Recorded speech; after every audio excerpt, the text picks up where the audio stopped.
Hello, green മീഡിയസിലേക്ക് സ്വാഗതം. Indian box ഓഫീസിൽ മന്ദഗതിയിലാണ് പാട്രിയോട്ടിൻ്റെ കളക്ഷനെങ്കിലും ആഗോള ബോക്സ് ഓഫീസിൽ മികച്ച കളക്ഷനുമായി സിനിമയ്ക്ക് മുന്നോട്ട് പോകാൻ കഴിയുന്നു. 5 ദിനം കൊണ്ട് സിനിമയ്ക്ക് നേടാൻ കഴിഞ്ഞിരിക്കുന്നത് 71 കോടിയോളമാണ്. ഈ കേരള ബോക്സ് ഓഫീസിൽ നിന്ന് ഇന്നലെ ഏകദേശം 1.25 കോടിയാണ് സിനിമയ്ക്ക് നേടാൻ കഴിഞ്ഞത്. ഇന്നും ഇടിവ് തന്നെയാണ് സിനിമയ്ക്ക് കാണാൻ കഴിയുന്നത്. ഇന്നും പ്രതീക്ഷിക്കുന്നു 1.5 കോടിയോളം സിനിമ ബോക്സ് ഓഫീസിൽ നിന്ന് നേടുമെന്നുള്ളത്. ഇന്ത്യ ബോക്സ് ഓഫീസിൽ നിന്ന് സിനിമ 25 കോടി പിന്നിട്ടിരിക്കുകയാണ്.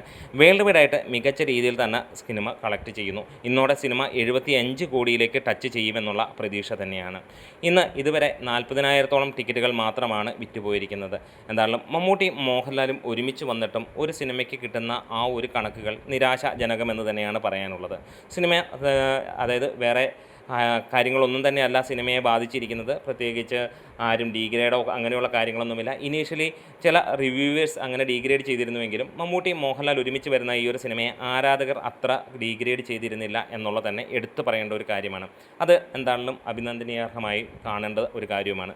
ഇവിടെ ഒരു കാര്യം ഉറപ്പിക്കുകയാണ്, ഈ ഒരു സിനിമ കുറച്ചുകൂടി ആളുകളെ പിടിച്ചിരുത്തുന്നതായിരുന്നെങ്കിൽ വലിയ രീതിയിലുള്ള ഒരു സക്സസ്, അതായത് ഹെവി പൊട്ടൻഷ്യലുള്ള ഒരു ഫിലിമായിരുന്നു പ്രത്യേകിച്ച് 2 താരങ്ങൾ മമ്മൂട്ടിയും മോഹൻലാലിനെയും ലഭിക്കുമ്പോൾ അത് നമ്മുടെ സ്വപ്നങ്ങളിലുള്ളതുമായിരുന്നു. നീണ്ട 18 വർഷങ്ങൾക്ക് ശേഷം ഇവർ ഒരുമിക്കുമ്പോൾ ഇങ്ങനെ ഒരു സിനിമയായിരുന്നില്ല പ്രേക്ഷകൻ മനസ്സിൽ വിചാരിച്ചിരുന്നത്.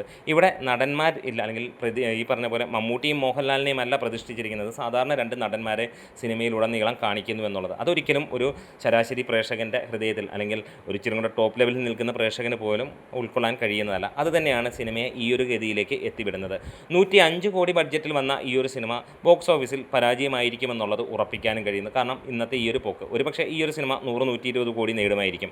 സിനിമ വിജയിക്കണമെങ്കിൽ ഏകദേശം 210-230 കോടിക്ക് അല്ലെങ്കിൽ 250 കോടി റേഞ്ചിൽ വന്നാൽ മാത്രമേ നടക്കുകയുള്ളൂ. ബഡ്ജറ്റ് വില്ലനാകുന്ന ഒരുപാട് ചിത്രങ്ങൾ നമുക്കിവിടെ കാണാനുണ്ട്. എമ്പുരാൻ, അതേപോലെ തന്നെ ആടുജീവിതം, ഇതെല്ലാം തന്നെ ഒരുപാട് എമൗണ്ട് കളക്ട് ചെയ്തെങ്കിലും പരാജയപ്പെടേണ്ടി വന്ന ചിത്രങ്ങളാണ്.